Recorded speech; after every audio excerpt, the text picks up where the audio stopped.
Praise లాడండి. మీ అందరికీ నా యొక్క నిండు హృదయపూర్వక వందన మరణాతలు.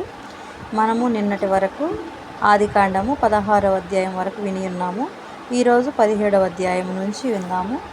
17వ అధ్యాయంలో అబ్రాము గారు 99 ఏండ్ల వాడైనప్పుడు యెహోవా అతనికి ప్రత్యక్షమై ఒక మాట సెలవిస్తారండి, వాగ్దానము ఇస్తారు. ఏమిటంటే, నేను సర్వశక్తి గల దేవుడను, నా సన్నిధిలో నువ్వు నిందారహితుడిగా ఉండవయ్యా, నీకును నాకును మధ్య నేను ఒక నిబంధన నియమించి దాన్ని అత్యధికముగా అభివృద్ధి చేస్తానని అబ్రాము గారితో చెప్తారండి.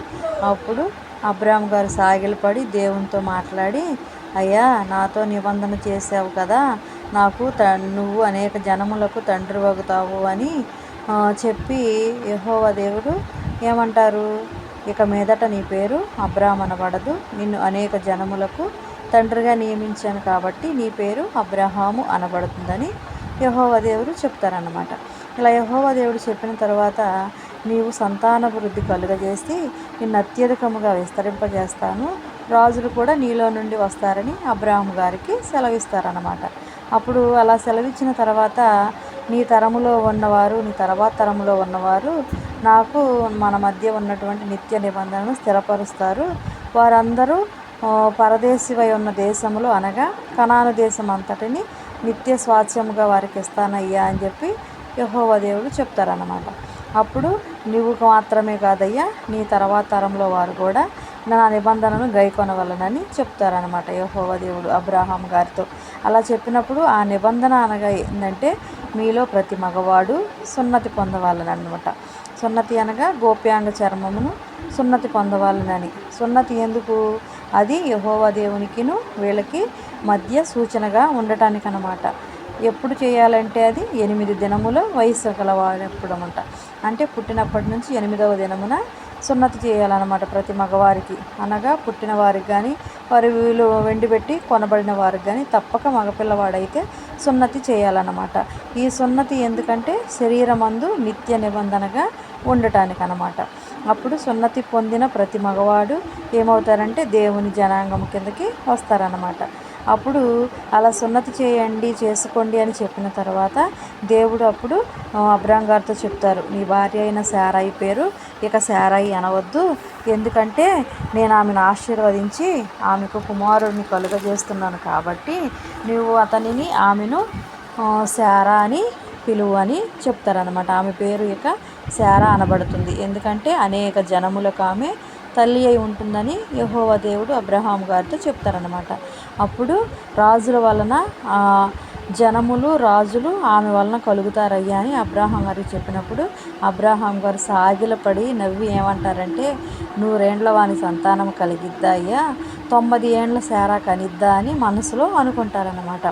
అప్పుడు అబ్రాహాం గారు యెహోవా దేవునితో ఒక మనవి చేసుకుంటారు. ఎవరి గురించి? ఇష్మాయేలు గారి గురించి.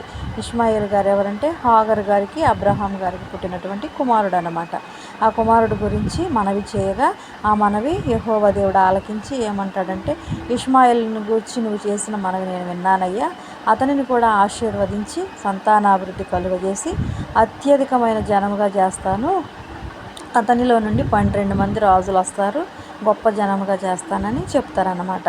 అయితే వచ్చే సంవత్సరం మందు ఈ కాలమందు నీకు కుమారుడు శారా ద్వారా పుడతారు, అప్పుడు ఆమెకు కలిగినప్పుడు ఆ బిడ్డకు ఇస్సాకు అని పేరు పెట్టమని యెహోవా దేవుడు అబ్రహాం గారికి సెలవిస్తారన్నమాట. ఇక అప్పుడు ఏం చేస్తారంటే అబ్రహాం గారు తన కుమారుడైన ఇష్మాయేలు గారిని, తన ఇంట పుట్టిన వారందరినీ, వెండితో కనబడిన వారందరినీ, ప్రతి మనిషిని మగపిల్లవాడైనటువంటి వారిని సున్నతి చేయడానికి తీసుకువెళతారు. అప్పుడు సున్నతి చేసినప్పుడు అబ్రహాం గారు ఎన్ని సంవత్సరములు? 99 సంవత్సరములండి. అతని కుమారుడు ఇష్మాయేలు గారికి 13 సంవత్సరములు. ఇద్దరు తండ్రి కుమారుడు ఒకేసారి చేయించుకున్నట్లు మనము ఈ 17వ అధ్యాయంలో చూడవచ్చు అన్నమాట. ప్రతి ఒక్కరి మగపిల్లవాడికి సున్నతి చేసినట్లు ఈ 17వ అధ్యాయంలో నేర్చుకోవచ్చు. అలాగే 18వ అధ్యాయంలో చూస్తే, ఇక సున్నతి అయిపోయిన తర్వాత మమ్రే దగ్గర ఉన్న సింధూర వనంలో ఎండవేళ అబ్రాం గారు గుడారంలో కూర్చుని ఉంటారు. అప్పుడు యెహోవా దేవుడు అతనికి కనబడి కన్నులెత్తి చూసినప్పుడు 3 మనుషులు అతని ఎదుట వస్తారన్నమాట. అప్పుడు ఆయన గబగబా పరిగెత్తి వారిని చూచి ఎదుర్కొని పరిగెత్తి నేల మట్టుకు వంగి, అయ్యా ప్రభువా, నీ కటాక్షము నా మీద ఉంటే నీ దాసుని దాటిపోవద్దు, మీరు నా ఇంట ఉండి నివాసము చేరి అలసట తీర్చుకోండి అయ్యా, ఆహారం కూడా తీసుకోండి, నీళ్లు తెప్పిస్తాను అని చెప్పి యెహోవా దేవుడిని ముగ్గురుగా ఉన్నటువంటి ఆ వ్యక్తులని అబ్రహాం గారు అడుగుతారన్నమాట. అడిగినప్పుడు వారు ఏం చేస్తారంటే సరేనని ఒప్పుకున్నప్పుడు గబగబా త్వరపడి అబ్రహాం గారు గబగబా లోపలికి వెళ్ళి శారా గారితో అంటారు, నువ్వు 3 మానికల మెత్తని పిండి తెచ్చి పిసికి రొట్టెలు చెయ్యి అని చెప్తారు. తర్వాత పశువుల మందలకు వెళ్ళి ఒక మంచి లేత దూడని చెప్పమని చెప్పి ఒక పనివానికి చెబుతారు. తర్వాత వెన్నను పాలను గబగబా సిద్ధం చేసి అబ్రహాం గారు వారి భోజనముకు ఏర్పాటు చేస్తారండి. ఆ భార్య అయిన శారా ఎక్కడ ఉన్నదని వాళ్ళు అడిగినప్పుడు అయ్యా గుడారంలో ఉన్నదని అబ్రహాం గారు చెప్తారు. అప్పుడు అబ్రహాం గారు చెప్పినప్పుడు ఏమంటారంటే, అయ్యా మీదటికి ఈ కాలము నీ యుద్ధకు మరలా వస్తాము, అప్పుడు నీ భార్య అయిన శారా ఒక కుమారుని కనిద్ది, ఆ శారా కుమారుడిని కనిద్ది అని చెప్పినప్పుడు శారా గుడారంలో ఉండి వెంట నవ్వుకునిద్దండి. అప్పుడు అబ్రహాం గారు ఏమంటారు, అబ్రహాం గారు శారా బహుకాలము గడిచిన వృద్ధులై ఉన్నారు కాబట్టి స్త్రీ ధర్మము శారా నిలిచిపోయిందయ్యా, నేనేమో వృద్ధుడను, నాకు ఎలాగూ సంతానం కలిగిద్ది అని అబ్రహాం గారు అంటారు. శారా గారు కూడా ఏమంటారంటే, నేను బలం ఉడికిన దానిని, తర్వాత నాకు సుఖము కలుగున, నా యజమానుడేమో వృద్ధుడై ఉన్నాడు కదా అని శారా గారు అంటారు. అబ్రహాం గారేమో ఏమనరు కానీ వింటూ ఉంటారు వాళ్ళు చెప్పేది. శారా గారు అంటారనమాట, ఏమని, అయ్యా నేను నా యజమానుడు వృద్ధుడైపోయాడు, నేనేమో స్త్రీ ధర్మం ఆగిపోయింది ఎలాగూ అంటే, అప్పుడు వాళ్ళు ఏమంటారంటే, ఇదిగో నీవు వృద్ధురాలవైనా నిశ్చయముగా ప్రసవిస్తావని శారా అని చెప్పినప్పుడు నువ్వెందుకు నవ్వనేలా అని అంటప్పుడు యెహోవాకు అసాధ్యమైనదైనా ఉన్నదా అని అంటారండి. అప్పుడు మరలా వచ్చినప్పుడు నీవు కుమారుడు కలుగుతాడు అని చెప్తే శారా అప్పుడు భయపడి అనిద్ది, అయ్యా నేను నవ్వలేదయ్యా అనిద్ది. నవ్వలేదంటే కాదు నువ్వు నవ్వావని వాళ్ళు అంటారనమాట. అప్పుడు ఇక ఆ మనుషులు అక్కడ నుండి లేచి సొదొమ తట్టు చూస్తారనమాట.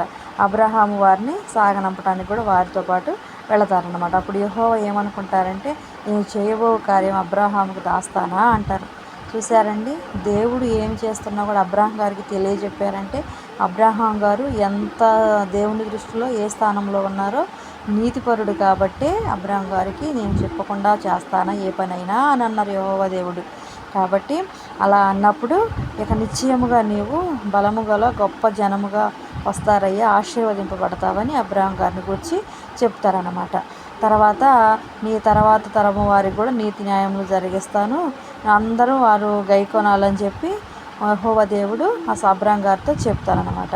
చెప్పిన తర్వాత అప్పుడు యెహోవా దేవుడు సొదొమ గొమొర్రాల గూర్చిన మొర గొప్పది కనుక వాటి పాపము బహుభారమైంది కనుక నేను వెళ్ళి ఆ మొర చొప్పునే వారు సంపూర్ణముగా చేసిరో లేదో చూస్తానని, చేయనిపోతే నేను తెలుసుకుంటానని ఆ మనుషులు అక్కడి నుండి లేచి వెళ్ళిపోతారు.